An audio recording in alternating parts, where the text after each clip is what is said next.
जादू के जंगल से घिरे एक छोटे से गांव में दो बेहतरीन दोस्त लोना एक बहादुर लड़की और काई एक शरारती लड़का जंगल में एक छुपा हुआ रास्ता दरियाफ्त करता है। मुतजस्सिस और बहादुर वो जंगल की गहराई में कदम रखते हैं और एक ऐसे जादुई भूले हुए गांव से ठोकर खाते हैं जहां मुस्कुराहटें खत्म हो चुकी हैं। ओलिवर नामी एक अक्लमंद अलूफ की मदद से लोना और काई ये सीखते हैं कि सिर्फ सच्ची दोस्ती ही जंगल की खुशी को बहाल कर सकती है।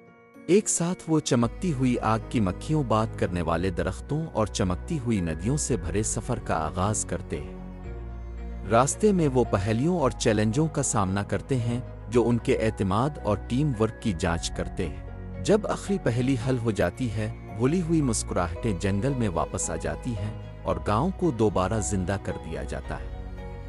लोना और काई का रिश्ता और भी मजबूत होता है, ये जानते हुए कि उनकी दोस्ती तारीख तरीन जगहों को भी रोशन कर सकती है।